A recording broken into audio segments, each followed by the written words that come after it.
যেসব কারণে পুরুষের যৌন ক্ষমতা কমে যায়। ধূমপান ও মদ পান করলে পুরুষের যৌন ক্ষমতা কমে যায়। এর সঙ্গে সঙ্গে আরও মারাত্মক ক্ষতিকর ব্যামারে আক্রান্ত হয়।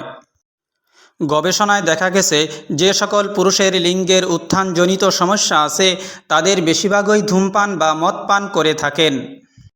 সবসময় দুশ্চিন্তা করলে পুরুষের যৌন ক্ষমতা কমে যায়, কারণ দুশ্চিন্তা মানুষের শরীরের রক্ত ও ক্যালসিয়ামের পরিমাণ কমিয়ে দেয়। ওজন বেশি থাকলে যৌন সঙ্গমের ইচ্ছাও কমে যেতে থাকে। আবার ওজন কম থাকাও ভালো নয়। ওজন স্বাভাবিকের থেকে কম থাকলে সেটাও যৌন ক্ষমতা কমিয়ে দেয়। আবার বেশি ওজন থাকাও ভালো নয়। যারা নিয়মিত ব্যায়াম করেন তাদের যৌন ক্ষমতা অন্যদের তুলনায় অনেক বেশি হয়ে থাকে।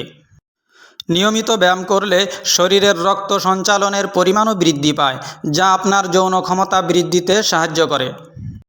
যারা ড্রাগ আসক্ত, এছাড়াও কিছু ওষুধ আছে বাতনাশক, গর্ভরোধী, এইসব ওষুধের কারণে যৌন ক্ষমতা কমিয়ে আনে।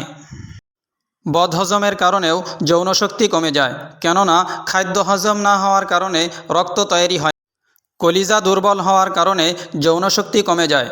এর কারণ হলো কলিজা মানুষের শরীরের রক্ত প্রস্তুতকারী অন্যতম একটি উপাদান। বিশেষ করে কলিজার কাজই হলো রক্ত তৈরি করা। কলিজা দুর্বলের লক্ষণ হলো মুখের স্বাদ নষ্ট হয়ে যাওয়া, শরীরের রং হলুদ হয়ে যাওয়া, সহবাসের সময় উত্তেজনা কমে যাওয়া। এইসব যখন দেখা দিবে তখন বুঝতে হবে যে তার কলিজা দুর্বল হয়ে গেছে। অনেকের মস্তিষ্কের দুর্বলতার কারণেও যৌন ক্ষমতা কমে যায়। সহবাসের পর অস্থিরতা এবং চোখে অন্ধকার দেখে, তাইলে বুঝতে হবে যে তার মস্তিষ্কের দুর্বলতা রয়েছে। যখন যৌনাঙ্গের শিরা দুর্বল হয়ে যায়, সব সময় মাথায় ব্যথা অনুভব করে কিংবা সহবাসের পর অস্থিরতা অনুভব করে এবং চোখে অন্ধকার দেখে, সহবাসের পর অধিক ক্লান্তি নেমে আসে, তাইলে বুঝতে হবে যে তার মস্তিষ্কের দুর্বলতা রয়েছে, যার কারণে তার যৌনশক্তি কমে গেছে।